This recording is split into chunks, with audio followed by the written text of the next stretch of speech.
नमस्कार, खबरों की खबर में आपका स्वागत है। मैं हूं संकेत उपाध्याय। हमने कई तमाम कार्यक्रम यहां पर किए हैं जिसमें हमने कहा है कि ताली, थाली, दिया, पुष्प वर्षा, ये सारी चीजें तो ठीक हैं, होनी भी चाहिए और निरंतर चलती रहनी चाहिए, क्योंकि हम हौसला अफजाई नहीं करेंगे तो कौन करेगा।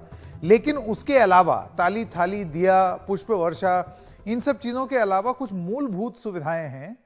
मूलभूत सुविधाएं जैसे पीपी किट, ग्लव्स, ये शुरुआत में आपने देखा था, तमाम ऐसी स्टोरीज आई कि वो मुहैया नहीं हो रहा है।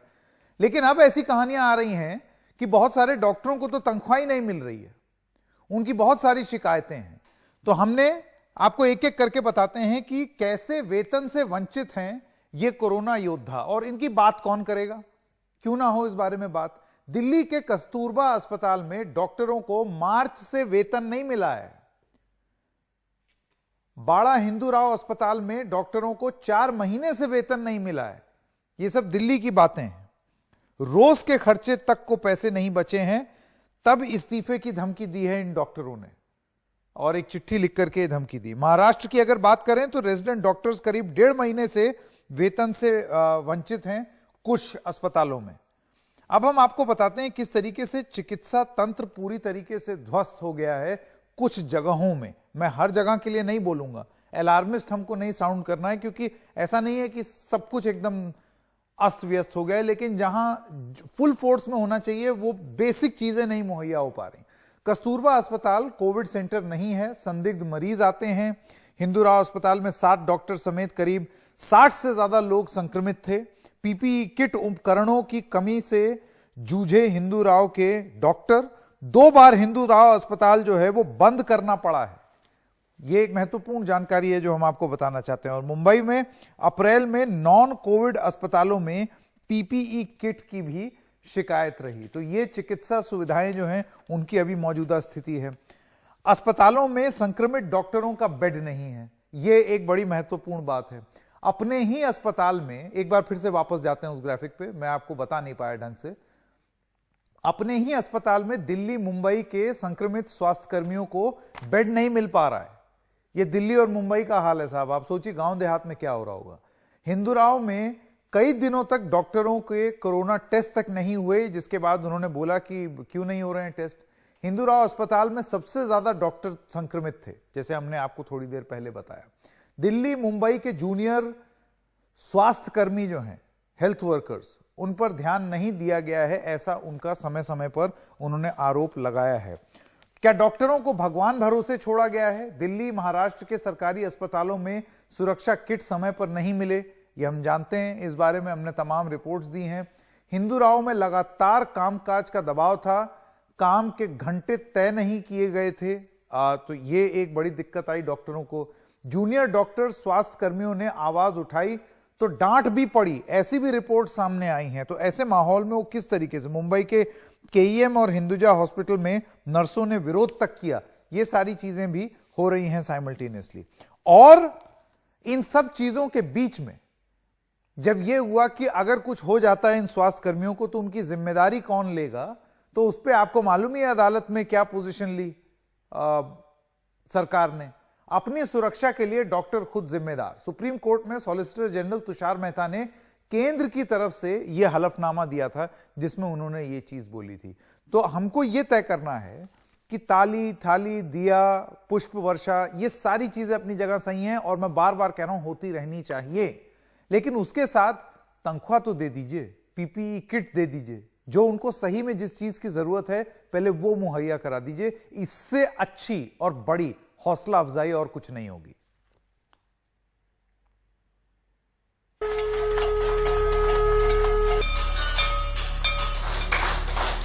ताली बजी, थाली बजी।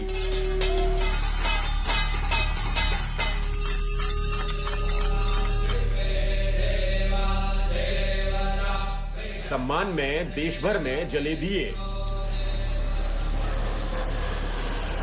हेलीकॉप्टर से सेना ने बरसाए फूल।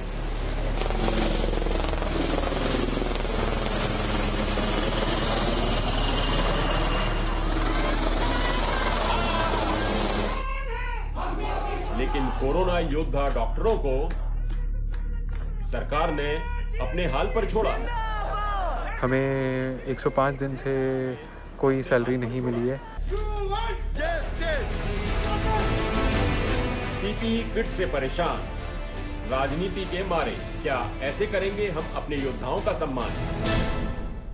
सीधा सवाल है, क्या ऐसे करेंगे अपने योद्धाओं का सम्मान? आपको अगर याद हो, कुछ दिन पहले भी हमने यही सवाल पूछा था और आज भी वही सवाल पूछना बहुत जरूरी हो जाता है। मैं स्वागत करना चाहता हूं, आज हमारे साथ कुछ डॉक्टर्स हैं। हमारे साथ जुड़ गए हैं डॉक्टर सागरदीप सिंह बावा। आप महासचिव हैं resident doctors association Hindu Rao अस्पताल दिल्ली के। अब से थोड़ी देर में ऋषभ छेड़ा रेजिडेंट डॉक्टर हैं सायन अस्पताल मुंबई के, वो भी हमारे साथ जुड़ जाएंगे।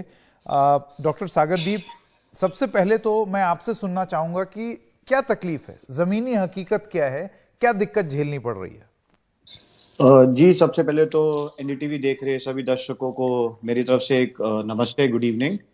सर, जमीनी हकीकत ये है कि अगर देखा जाए तो जब से नेशनल लॉकडाउन अनाउंस हुआ है तो हम लोग उसी दिन से डॉक्टर्स जो हैं कि फ्रंट लाइनर्स रहे हैं, डॉक्टर्स और हेल्थ केयर वर्कर्स, तो हमने हमेशा शुरू से ही सारा काम किया है हॉस्पिटल्स में, और दिक्कतें हमें फेस करनी पड़ी हैं। जैसे कि पीपीई किट्स हमें उस टाइम पे मुहैया नहीं कराई गई थी। फिर हमारे पास जो रिसोर्सेज थे बहुत लिमिटेड थे।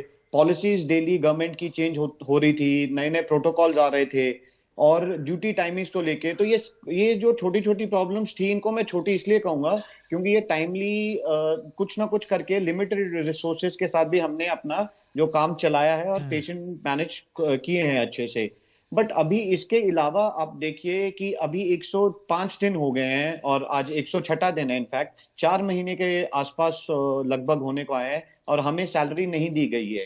इस समय इतनी सख्त स्थिति में अगर आप हमसे एक्सपेक्ट कर रहे हैं कि हम बिना सैलरी के काम करें, ये हमारे लिए बहुत दिक्कत वाली बात हो रही है। क्या कठिनाई क्या आती है? जाहिर सी बात है, अब जब तनख्वाह नहीं मिलेगी तो रोजमर्रा में बड़ी दिक्कत होगी, आप खर्चा कैसे वहन करेंगे? सर, हम और हमारे कोलीग्स हैं, जो जितने कोलीग्स हैं, हम लोग मोस्टली दिल्ली के बाहर के रहने वाले हैं। मैं खुद पंजाब का रेजिडेंट हूँ, मोहाली का रहने वाला हूँ, और यहाँ पे रेंटेड अपार्टमेंट है, रेंटेड घर है। तो ये सारी जो रोजमर्रा की वो चीजें हैं, उसमें ही हमें दिक्कत आ रही है। हमारी ईएमआई चल रही हैं, लोग शादीशुदा भी हैं, उनकी फैमिलीज हैं, उनके बच्चे हैं। कई सारे डॉक्टर्स ऐसे हैं कि जो अपने घर परिवार का खर्चा अकेले उनके सैलरी से चलता है, तो वो कैसे मैनेज करेंगे? आपका ये जो अस्पताल है, ये किस सरकार के अधीन आता है? आपने उन लोगों से ये चीज बोली खबर आने से पहले? सर, ये हमारा जो हॉस्पिटल है, ये म्युनिसिपल कॉर्पोरेशन न्यू दिल्ली के अधीन आता है, उनके अंडर आता है, और ये प्रॉब्लम काफी टाइम से चली आ रही है। और हर बार हमने क्या बोलते हैं, जो अपने एडमिनिस्ट्रेशन को उनको लिखा है बाकायदा हर बार लेटर्स में कि ये सैलरी का इश्यू सॉल्व किया जाए। पहले सैलरी डिले थी, पर वो 1 महीना 2 महीना डिले थी, बट आ जाता था तो हमारा काम चल जाता था। अभी 4 महीने होने को आए, सैलरी नहीं आ रही है, तो अभी जिसको बोलते हैं कि जो पानी है वो सर के ऊपर से बहने की हालत हो रखी है अभी इस टाइम। तो मैं डॉक्टर सागरदीप आपसे ये जानना चाहता हूँ, देखिए जाहिर सी बात है, जब तनख्वाह नहीं मिलेगी तो बड़ी दिक्कत हो जाएगी। किराया देना होता है, घर चलाना होता है, और सीधी सी बात है, काम किया है तो वेतन तो देना बनता है। ये बेसिक राइट है जी, वही जी। तो अब देखिए आगे क्या करेंगे, क्योंकि अभी लोग उम्मीद में, मैं आपके साथ पूरी संवेदना है मेरी, लेकिन अभी लोग उम्मीद डॉक्टरों से ही लगाएंगे कि वही अभी इलाज कर दें, मदद कर दें।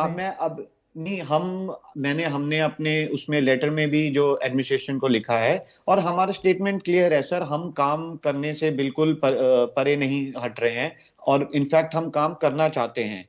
और हमने इतनी लिमिटेड रिसोर्सेज में, बिना, जहां हमें कहा गया, हमने ड्यूटी अपने उसके अनुसार रोस्टर के हिसाब से जहां हमारी ड्यूटी लगाएगी, हमने ड्यूटी करी। हमने कोविड पेशेंट्स भी देखे हमारे हॉस्पिटल से, हम लोग कम्युनिटी तक स्क्रीनिंग करने जा रहे हैं। तो काम करने से मना नहीं कर रहा है कोई कि, एंड कोई रेजिडेंट स्ट्राइक के हक में नहीं है इस टाइम पे। डॉक्टर सागरदीप, मैं आपसे ये पूछना चाहता था, कोई एक्सप्लेनेशन आया अस्पताल के मैनेजमेंट की ओर से कि क्यों नहीं दे पा रहे? Sir, explanation as such, clear explanation कोई नहीं मिला है, बट हमें यही बोला गया है कि फंड्स नहीं है, फंड्स की दिक्कत है। अब फंड्स क्यों नहीं है, ये सर, ये तो एडमिनिस्ट्रेशन बेहतर बता पाएंगे। और क्या ये तनख्वाहें सिर्फ आप जैसे रेजिडेंट डॉक्टर्स को ही नहीं मिल पा रही है, या किसी भी डॉक्टर को नहीं मिल पा रही है, या और भी सर जो स्टाफ है उनको भी नहीं मिल पा रही है? सर क्योंकि मेरी ड्यूटी फील्ड पे लगती है और मैं थोड़ा बाकी म्युनिसिपल कॉर्पोरेशन की बाकी क्लिनिक्स के भी डॉक्टर्स के इन टच हूँ, तो जहां तक मेरी नॉलेज है तो किसी की तनख्वाह नहीं आई है। इनफैक्ट टीचर्स की जो टीचर्स हैं एमसीडी के अंदर है उनकी भी तनख्वाह नहीं आई है। ये तो बहुत बुरी स्थिति है। अब आगे आप क्या सर करेंगे? सर अभी तो हमने तो अभी एक रिक्वेस्ट डाला है। अब हमारा जो लेटर है हमारे प्रेसिडेंट के थ्रू हमने डाला है कि हमारी सैलरीज का जो है वो ड्यू जल्दी से जल्दी ठीक है। क्लियर किया जाए। और दूसरी सर बात मैं ये कहना चाहूंगा, जैसे हमारे बहुत सारे डॉक्टर्स यहाँ पे कॉन्ट्रैक्ट पे होते हैं, मतलब जैसे 90 डेज कॉन्ट्रैक्ट है, किसी का 6 मंथ्स कॉन्ट्रैक्ट है, कोई 44 डेज कॉन्ट्रैक्ट पे है, कॉन्ट्रैक्चुअल डॉक्टर्स जिनको कहते हैं हम हाँ। लोग। तो बहुत सारे डॉक्टर्स ऐसे भी हैं, अभी मैंने देखा है, मेरे कोलीग्स भी हैं, एंड मैं नाम नहीं लेना चाहूंगा उनका, बट उन्होंने अपने कॉन्ट्रैक्ट रिन्यू नहीं करा के किसी और हॉस्पिटल ज्वाइन करने की सोची है, हाँ, जाहिर सी क्योंकि बात है। सैलरी अगर नहीं है जब यहाँ पे। तनख्वाह नहीं हाँ मिलेगी जी। तो आदमी क्या करेगा? सेवा भाव हाँ अपनी जी, जगह तो है, लेकिन जो जो बनता है वाजिब वो तो मिलना चाहिए। ठीक हाँ, है। वो मतलब डॉक्टर सागर हाँ जी जी, हाँ बने जी। रहिए एक सेकंड हमारे साथ डॉक्टर ऋषभ छेड़ा, आप भी रेजिडेंट डॉक्टर हैं सायन अस्पताल मुंबई के, वो भी हमारे साथ जुड़ गए हैं। डॉक्टर ऋषभ, आप बताना चाहेंगे कि कैसी स्थिति है आपके अस्पताल में? जी, स्थिति तो बड़ी विकट है फिलहाल। आप देख रहे हैं कि दिन ब दिन मुंबई में केसेस बढ़ते जा रहे हैं हमारे पास। जहाँ की जैसे इन्फेक्शन जितना इन्फेक्शियस है उस हिसाब से रेसिडेंट डॉक्टर भी कम से कम हमारे यहाँ पे, जैसे सायन हॉस्पिटल की बात करें हम, तो हमारे पास 120 रेसिडेंट डॉक्टर पॉजिटिव आ चुके हैं, जिसमें से करीबन 75 से 80 डॉक्टर्स ऐसे हैं जो एक्टिव केसेस है। तो एक तरह से आपके पास ये होता है कि आपका स्टाफ कम हो जाता है, क्योंकि रेसिडेंट डॉक्टर्स आपके सबसे फ्रंटलाइन वॉरियर्स है, तो इस वजह से आपके पास स्टाफ कम हो जाता है। दूसरी चीज ये प्रॉब्लम होती है कि जो पॉजिटिव आए हैं उनको पूरी तरह अच्छे से क्वारंटाइन फैसिलिटी के नियम अच्छे नहीं किए गए हैं, जो नॉन कोविड ड्यूटीज कर रहे हैं अभी फिलहाल। देखिए, ऐसा है कि कोविड पेशेंट्स को देखना ये तो वाजिब है, लेकिन साथ ही साथ जो नॉन कोविड बीमारियां हैं वो बहुत ज्यादा बढ़ते जा रही है, जिन पेशेंट्स को ट्रीटमेंट नहीं मिल रही है। तीसरी चीज ये प्रॉब्लम हो रही है कि जो स्टाइपेंड है उसके ऊपर जो अभी भी क्वेश्चन मार्क बना हुआ है, जो रेगुलराइजेशन है उसका, जो हमारे इंक्रीमेंट्स के सवाल है, जो हमारे हजार्ड अलाउंस के बारे में सवाल है, जो हमारे हेल्थ इंश्योरेंस के बारे में सवाल है, ये अभी भी कुछ हद तक प्रशासन के द्वारा क्लैरिटी इन पे नहीं आई है हमारे लिए। आपकी उम्मीद क्या है, आपकी डिमांड क्या है? ये सरकार से आपने टेकअप किया, बात की, क्या बोला उन्होंने? जी, हमें हमेशा यही कहा गया है कि it is in the process. जो प्रोसेस फिलहाल तो अभी तक क्लियर नहीं हुआ है। एक हजार्ड अलाउंस हमें 300 पर डे का कह के दिया गया है, जो कि ये कोई कंप्लेन करने वाली बात नहीं है कि बहुत कम है, लेकिन आप भी समझ सकते हैं कि जितना रेसिडेंट डॉक्टर का एक्सपोजर है उस हिसाब से अगर जो आप 300 रुपीज पर डे का हजार्ड अलाउंस दे रहे हैं, और उस 300 रुपीज पर पे उस पे भी अगर जो आपका टैक्स कटता है, जो टैक्स कट रहा है वो इनकम टैक्स के द्वारा दिया गया है कि टैक्स नहीं कटना चाहिए।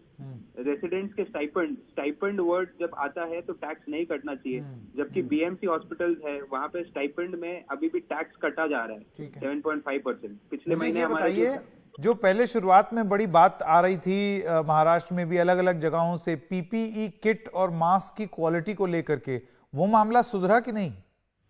पहले से बेटर है अभी, लेकिन कैसा है कि अभी फिलहाल तो जो जिस हिसाब से हम ड्यूटी जा रहे हैं, इतना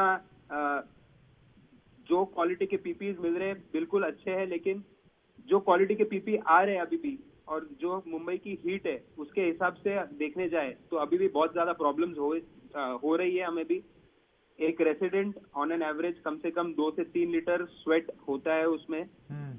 बहुत बार ऐसा हो जाता है कि डिहाइड्रेशन की वजह से रेसिडेंट काम करते करते गिर चुके हैं हमारे सामने। बहुत बार मेरी ड्यूटीज में मुझे ऐसा हुआ है, जब मैं काम कर रहा हूँ पानी नहीं पीने को होता है 8-8 घंटे तक, तब आपको एक हेडेक सा होने लगता है, थोड़ा सा चक्कर सा आने लगता है। तो ये एक प्रॉब्लम्स है जो हम सीख रहे हैं, जो हम टैकल कर रहे हैं।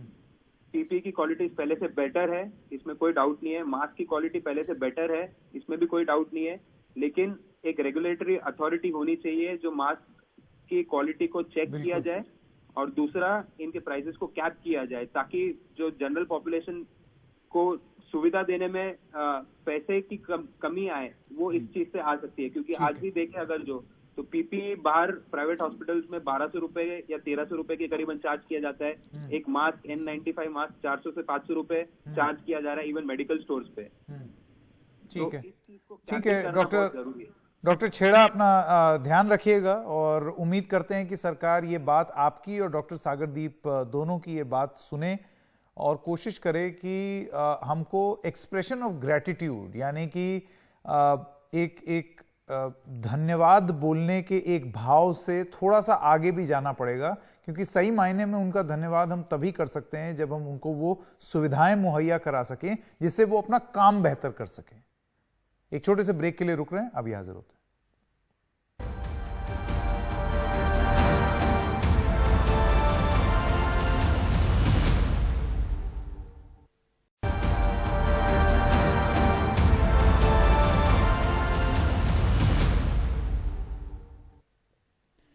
और देश में कोरोना वायरस के बढ़ते मामलों के बीच Indian Council of Medical Research यानी कि ICMR ने दावा किया है कि निश्चित तौर पर भारत में कम्युनिटी ट्रांसमिशन अभी नहीं हुआ है।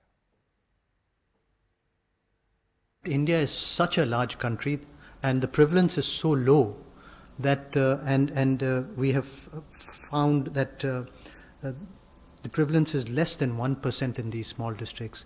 In the urban areas it may be slightly higher, in the containment areas it may be slightly higher, but we are definitely India is not in community transmission, and I would like to emphasize it is not in community transmission.